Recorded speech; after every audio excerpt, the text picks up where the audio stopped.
നമസ്കാരം. ശക്തമായ ജനകീയ സമ്മർദ്ദത്തെ തുടർന്ന് സുപ്രീം കോടതിയുടെ ഉത്തരവിന് കാത്തു നിൽക്കാതെ ഇതുവരെ നടന്ന 5 ഘട്ട തെരഞ്ഞെടുപ്പുകളുടെ മൊത്തത്തിലുള്ള വിവരങ്ങളാണ് കേന്ദ്ര സർക്കാർ ഇപ്പോൾ പുറത്തുവിട്ടിരിക്കുന്നത്. സാധാരണഗതിയിൽ നിന്നും വേറിട്ട നിലയിലാണ് ഓരോ ഘട്ടങ്ങളുടെയും അനുമതി നൽകൽ ഉപയോഗിച്ചതിന്റെ കണക്കുകൾക്ക് പകരമായിട്ട് എത്ര ശതമാനമാണെന്ന കണക്ക് മാത്രമാണ് ദിവസങ്ങൾ വൈകി തെരഞ്ഞെടുപ്പ് കമ്മീഷൻ ഇപ്പോൾ പുറത്തുവിട്ടിരിക്കുന്നത്.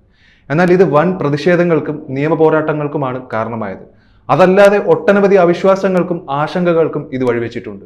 ഒരു തെരഞ്ഞെടുപ്പ് നടന്നു കഴിഞ്ഞ് 48 മണിക്കൂറിനകം ബൂത്ത് തലത്തിലെ വോട്ടിംഗ് കണക്കുകൾ ബോധിപ്പിക്കണമെന്ന് കമ്മീഷന് ഉത്തരവ് നൽകണമെന്ന് അഭ്യർത്ഥിച്ചുള്ള ഹർജിയിൽ ഇടക്കാല ഉത്തരവിറക്കാൻ സുപ്രീം കോടതി അവധിക്കാല ബെഞ്ച് അനുവദിക്കാത്തതിന് പിന്നാലെയാണ് കമ്മീഷന്റെ ഈ സുപ്രധാനമായ നീക്കം ഉണ്ടായിരിക്കുന്നത്. ഇപ്പോഴുള്ള തെരഞ്ഞെടുപ്പ് ധർമ്മത്തെ ബാധിച്ചേക്കാമെന്ന കാരണം മുൻനിർത്തിയാണ് അവധിക്കാല ഉത്തരവ് പുറപ്പെടുവിക്കാതിരുന്നത്. കണക്കുകൾ പുറത്തുവിടാൻ നിയമപരമായ ഒരു ബാധ്യതയും തങ്ങൾക്കില്ലെന്നും പരമോന്നത കോടതിയിൽ CEC നിലപാട് വ്യക്തമാക്കിയിരുന്നു. ഇതെല്ലാം കഴിഞ്ഞാണ് 6ാം ഘട്ട വോട്ടെടുപ്പ് ഇന്നലെ നടക്കുന്നതിനിടെ 5 ഘട്ടങ്ങളുടെ കൃത്യതയുള്ള പോളിംഗ് കണക്കുകൾ ഇപ്പോൾ പുറത്തുവിട്ടിരിക്കുന്നത്. ശരിക്കും ഔചിത്യബോധമില്ലാത്ത ഇലക്ഷൻ കമ്മീഷന്റെ ഇത്തരത്തിലുള്ള നടപടിയാണ് വ്യാപകമായുള്ള ആശയക്കുഴപ്പങ്ങൾ സൃഷ്ടിക്കുന്നത്. ഓരോ ഘട്ടങ്ങളിലും വോട്ടെടുപ്പ് നടന്ന സംസ്ഥാനങ്ങൾ, പാർലമെന്റ് മണ്ഡലങ്ങൾ, മൊത്തം സമ്മതിദായകർ, വോട്ടിംഗ് ശതമാനം, പോൾ ചെയ്ത വോട്ടുകൾ തുടങ്ങിയവ കൂട്ടം തിരിച്ചുള്ള കണക്കുകളാണ് ഇപ്പോൾ പുറത്തുവിട്ടിരിക്കുന്നത്. എല്ലാ പോളിംഗ് ബൂത്തുകളിൽ നിന്നും polling officer form 17C returning ഓഫീസർക്ക് സമർപ്പിക്കും.